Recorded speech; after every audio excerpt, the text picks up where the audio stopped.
Welcome to everyday cooking. இன்னைக்கு நம்ம தயிர் சட்னி எப்படி செய்யறதுன்னு பார்க்க போகிறோம். இதை கொஞ்ச நேரத்தில் செஞ்சிடலாம். ரொம்ப ஈஸி. இட்லி, தோசை, சப்பாத்தின்னு எல்லாத்துக்குமே தொட்டுக்கலாம். இதுக்கு 1 கப் தயிர் எடுத்துக்கோங்க. இதில் 1 டீஸ்பூன் காஷ்மீரி மிளகாய்த்தூள், 1 டீஸ்பூன் மல்லித்தூள், 1/2 டீஸ்பூன் கரம் மசாலா, இதோட தேவையான அளவு உப்பு சேர்த்து நல்லா கலந்து எடுத்து வச்சுக்கணும்.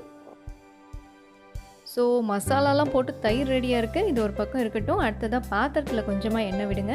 எண்ணெய் காஞ்சதும் ஒரு 3 பல் பூண்டு சின்ன சின்னதாக நறுக்கி சேருங்க. இதோட சின்ன துண்டு இஞ்சியும் சேர்த்துக்கணும். ரெண்டையும் நல்லா வதக்கிடுங்க. வதக்கிட்டு ஒரு வெங்காயத்தை குட்டி குட்டியாக நறுக்கி சேர்த்துருங்க. வெங்காயம் நல்லா வதங்கணும். வெங்காயம் ஓரளவுக்கு வதங்கிருச்சு. இப்போ கொஞ்சம் புதினா எல்லாம் சேர்த்து வதக்கிக்கலாம்.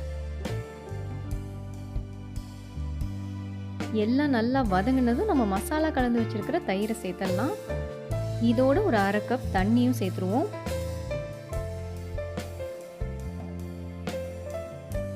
இது இப்போ நல்லா கொதிக்கட்டும். ஒரு மூடியை போட்டு மீடியம் ஃப்ளேம்லேயே வச்சு நல்லா கொதிக்க விடுங்க.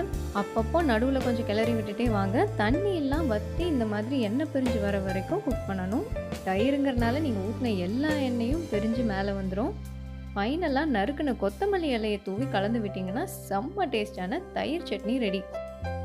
இதை நீங்கள் இட்லி, தோசை, சப்பாத்தி, சாதம்னு எதுக்குனாலும் தொட்டு சாப்பிட்லாம். ரொம்ப ரொம்ப நல்லாயிருக்கும். கண்டிப்பாக ட்ரை பண்ணி பாருங்கள். வேறொரு இன்ட்ரெஸ்டிங்கான ரெசிபியோடு உங்களை சந்திக்கிறோம். மறக்காமல் எங்கள் சேனலுக்கு சப்ஸ்கிரைப் பண்ணுங்கள்.